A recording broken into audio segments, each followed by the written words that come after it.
हरे कृष्णा। सभी भक्तों को राधे राधे। तो आज मैं श्रीमद् भागवत महापुराण के एकादश स्कंद का जो कथा पढ़ रही हूँ उसका नाम है ज्ञान योग, कर्म योग और भक्ति योग, जो उद्धव जी महाराज को कृष्ण भगवान उपदेश कर रहे हैं। तो पहले भगवान नाम ले लूँ। श्री कृष्ण गोविंद हरे मुरारे, हे नाथ नारायण वासुदेव।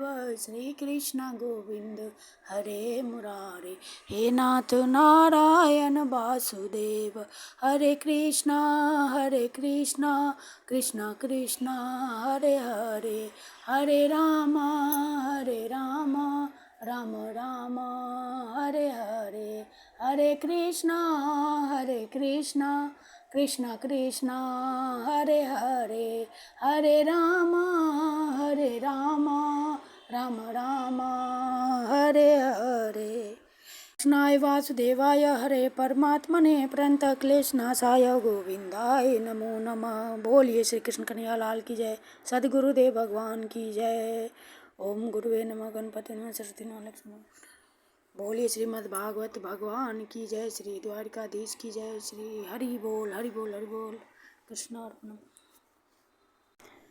श्री गिरिराज धरन की जय। उद्धव जी ने कहा, कमल नयन श्री कृष्ण, आप सर्वशक्तिमान हैं। आपकी आज्ञा ही वेद है। उसमें कुछ कर्मों को करने की विधि है और कुछ के करने का निषेध है। यह विधि निषेध कर्मों के गुण और दोष की परीक्षा करके ही तो होता है।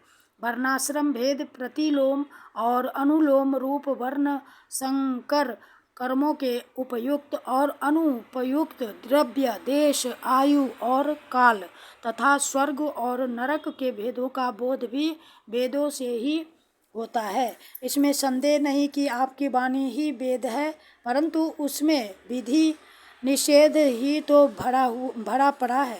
यदि उसमें गुण और दोष में भेद करने वाली दृष्टि न हो तो वह प्राणियों का कल्याण करने में समर्थ ही कैसे हो। सर्वशक्तिमान परमेश्वर, आपकी वाणी वेद ही पितर, देवता और मनुष्यों के लिए श्रेष्ठ दर्शक का काम करता है, क्योंकि उसी के द्वारा स्वर्ग, मोक्ष आदि अदृष्ट वस्तुओं का बोध होता है और इस लोक में भी किसका कौन सा साध्य है और क्या साधन, इसका निर्णय भी उसी से होता है। प्रभो, इसमें संदेह नहीं कि गुण और दोषों में भेद दृष्टि आपकी वाणी वेद के ही अनुसार है। किसी की अपनी कल्पना नहीं, परंतु प्रश्न तो यह है कि आपकी वाणी ही वेद का निषेध भी करती है। यह विरोध देखकर मुझे भ्रम हो रहा है। आप कृपा करके मेरा यह भ्रम मिटाइए। भगवान श्री कृष्ण ने कहा, प्रिय उद्धव, मैंने ही वेदों में एवं अन्यत्र भी मनुष्यों का कल्याण करने के लिए अधिकारी भेद से 3 प्रकार के योगों का उपदेश किया है। वे हैं ज्ञान, कर्म और भक्ति। मनुष्य के परम कल्याण के लिए इनके अतिरिक्त और कोई उपाय कहीं नहीं है। उद्धव जी, जो लोग कर्मों तथा उनके फलों से विरक्त हो गए हैं और उनका त्याग कर चुके हैं, वे ज्ञान योग के अधिकारी हैं। इसके विपरीत जिनके चित्त में कर्मों और उनके फलों से वैराग्य नहीं हुआ है, उनमें दुख बुद्धि नहीं है हुई है, वे सकाम व्यक्ति कर्म योग के अधिकारी हैं। जो पुरुष ना तो अत्यंत विरक्त है और ना अत्यंत आसक्त ही है तथा किसी पूर्व जन्म के शुभ कर्म से सौभाग्यवश मेरी लीला कथा आदि में उसकी श्रद्धा हो गई है, वह भक्ति योग का अधिकारी है। उसे भक्ति योग के द्वारा ही सिद्धि मिल सकती है। कर्म के संबंध में जितने भी विधि निषेध हैं, उनके अनुसार तभी तक कर्म करना चाहिए जब तक कर्ममय जगत और उसे प्राप्त होने वाले स्वर्ग आदि सुखों से वैराग्य न हो जाए तथा अथवा जब तक मेरी लीला कथा के श्रवण कीर्तन आदि में श्रद्धा न हो जाए। उद्धव, इस प्रकार अपने वर्ण और आश्रम के अनुकूल धर्म में स्थित रहकर यज्ञों के द्वारा बिना किसी आशा और कामना के मेरी आराधना करता रहे और निषिद्ध कर्मों से दूर रहकर केवल विहित कर्मों का ही आचरण करे तो उसे स्वर्ग या नरक में नहीं जाना पड़ता है। अपने धर्म में निष्ठा रखने वाला पुरुष इस शरीर में रहते रहते ही निषिद्ध कर्म का परित्याग कर देता है और रागादि मलों से भी मुक्त पवित्र हो जाता है। इसी से अनायास ही उसे आत्म साक्षात्कार रूप विशुद्ध तत्व ज्ञान अथवा द्रुत चित्त होने पर मेरी भक्ति प्राप्त होती है। यह विधि निषेध रूप कर्म का अधिकारी मनुष्य शरीर बहुत ही दुर्लभ है। स्वर्ग और नरक दोनों ही लोकों में रहने वाले जीव इसकी अभिलाषा करते रहते हैं, क्योंकि इसी शरीर में अंतःकरण की शुद्धि होने पर ज्ञान अथवा भक्ति की प्राप्ति हो सकती है। स्वर्ग अथवा नरक का भोग प्रावधान शरीर किसी भी साधन के उपयुक्त नहीं है।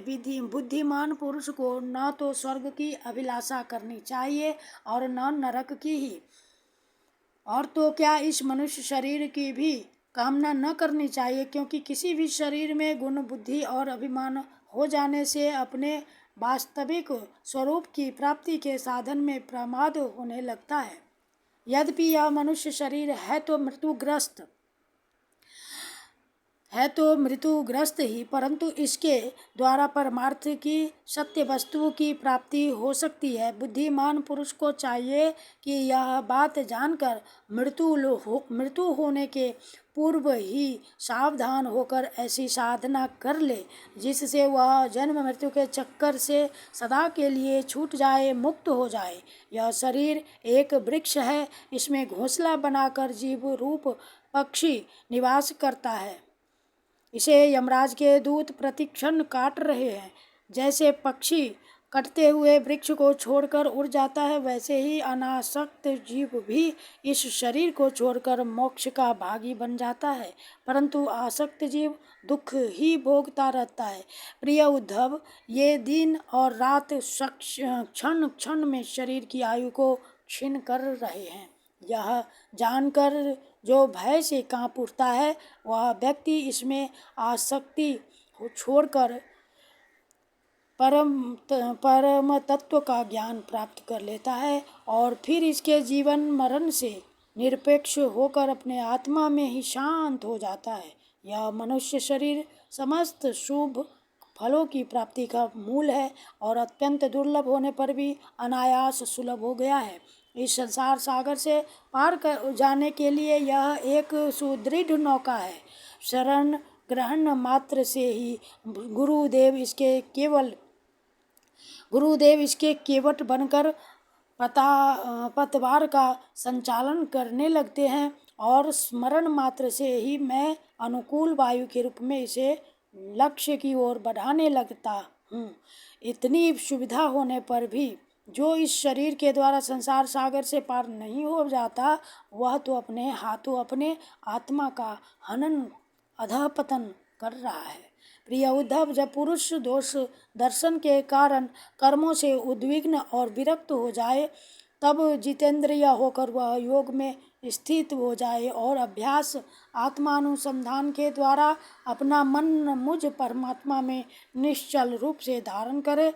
जब स्थिर करते समय मन चंचल होकर इधर उधर भटकने लगे, तब झटपट बड़ी सावधानी से उसे मनाकर, समझाकर, फुसलाकर अपने वश में कर ले। इंद्रियों और प्राणों को अपने वश में रखे और मन को एक क्षण के लिए भी स्वतंत्र न छोड़े। उसकी एक एक चाल, एक एक हरकत को देखता रहे। इस प्रकार सत्व संपन्न बुद्धि के द्वारा धीरे धीरे मन को अपने वश में कर लेना चाहिए। जैसे सवार घोड़े को अपने वश में करते समय उसे अपने मनोभाव की पहचान कराना चाहता है, अपनी इच्छा के अनुसार उसे चलाना चाहता है और बार बार फुसलाकर उसे अपने वश में कर लेता है, वैसे ही मन को फुसलाकर उसे मीठी मीठी बातें सुनाकर वश में कर लेना भी परम योग है। सांख्य शास्त्र में प्रकृति से लेकर शरीर पर्यंत सृष्टि का जो क्रम बतलाया गया है, उसके अनुसार सृष्टि चिंतन करना चाहिए और जिस क्रम से शरीर आदि का प्रकृति में लय बताया गया है, उस प्रकार लय चिंतन करना चाहिए। यह क्रम तब तक जारी रखना चाहिए जब तक मन शांत स्थिर न हो जाए।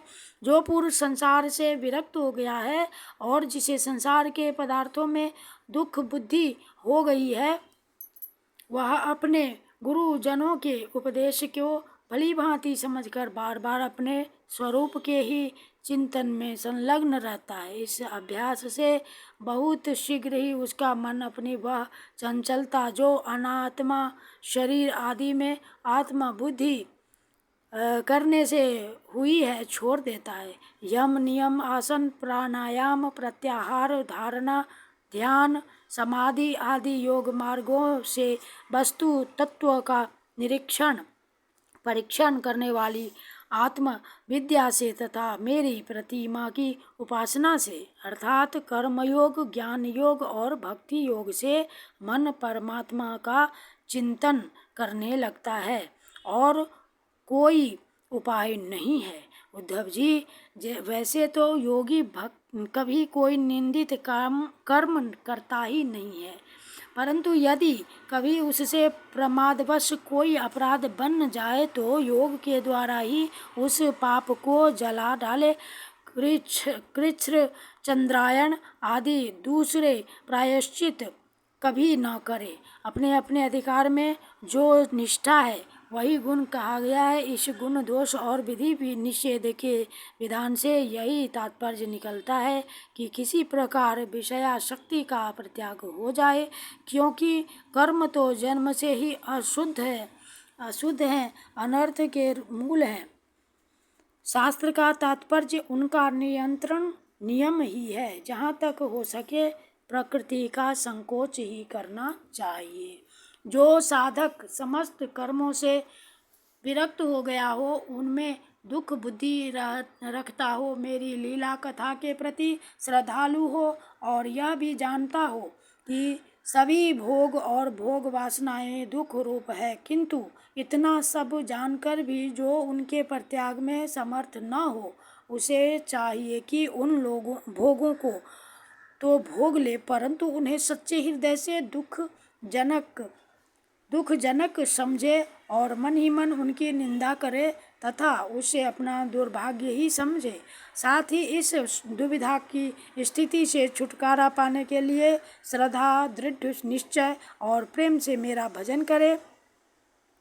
इस प्रकार मेरे बतलाए हुए भक्ति योग के द्वारा निरंतर मेरा भजन करने से मैं उस साधक के हृदय में आकर बैठ जाता हूँ और मेरे विराजमान होते ही उसके हृदय की सारी वासनाएं अपने संस्कारों के साथ नष्ट हो जाती है। इस तरह जब उसे मुझ सर्वात्मा का साक्षात्कार हो जाता है, तब तो उसके हृदय की गांठ टूट जाती है, उसके सारे संशय छिन्न भिन्न हो जाते हैं और कर्म वासनाएं सर्वथा छिन्न हो जाती है। इसी से जो योगी मेरी भक्ति से युक्त और मेरे चिंतन में मग्न रहता है, उसके लिए ज्ञान अथवा वैराग्य की आवश्यकता नहीं होती। उसका कल्याण तो प्रायः मेरी भक्ति के द्वारा ही हो जाता है।